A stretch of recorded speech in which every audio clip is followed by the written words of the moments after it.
태백시 페이스북에 올라온 태백시 코로나19 현황 안내문입니다.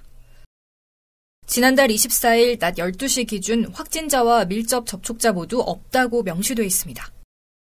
그런데 다음날 이 안내문이 조작돼 확진자가 1명 있다는 내용의 허위 사실이 지역에 유포됐습니다. 주민들의 불안감이 커지자 태백시 보건소가 수사를 의뢰했고 경찰 수사 결과 10대 A군의 소행으로 드러났습니다.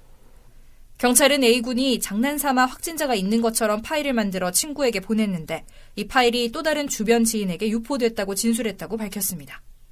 코로나 사태가 지속되면서 근거 없는 허위 정보가 덩달아 기승을 부리며 주민들의 과도한 불안감을 부추기고 있습니다. 예민한 시기에 가짜뉴스까지 쏟아지자 주민들은 불안합니다. 그런 걸 보면은 좀 통제가 필요한다는 생각을 하죠. 그리고 사람들이 그거에 대한 인지를 또 많이 해야 될 필요가 있다는 생각도 하죠. SNS를 통한 허위 정보 유포는 이뿐만이 아닙니다. 홍천에서는 30대 남성이 지인에게 도내 모 다방 건물에 확진자가 다녀갔다는 내용의 허위 사실을 메시지로 보내 경찰에 붙잡혔습니다. 40대 여성은 단체 대화방에 홍천 모병원에 의심 환자가 방문한 적이 있다는 허위 사실을 전송해 경찰에 적발됐습니다. 속초에서도 50대 여성이 속초 모병원에 의심 환자가 입원했다는 잘못된 정보를 퍼뜨려 재판에 넘겨졌습니다. 관련자 개인정보를 유출하거나 근거 없는 의혹과 병원 폐쇄 등 허위 정보를 유포하면 모두 처벌을 받을 수 있습니다.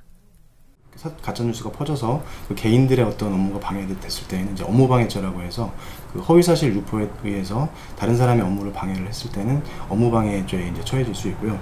업무방해 같은 경우에는 5년 이하의 징역 또는 1,500만 원 이하의 벌금에 처해질 수 있는 범죄고요.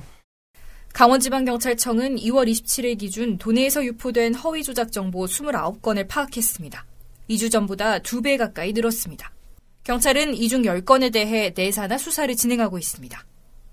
가짜뉴스 같은 경우는 계속해서 모니터링해서 허위 조작 정보에 대해서 모니터링을 계속 할 예정이고요. 모니터링해서 이제 내수사 가치가 있으면 즉시 수사 착수를 하고 다음에 그 가치가 없다고 한다면 그 유언비어가 퍼지지 않도록 즉시 차단을 해서 시민들이 불안해하지 않도록 노력을 하도록 하겠습니다.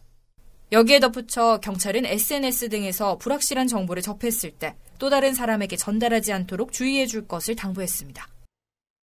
헬로티비 뉴스 김선아입니다.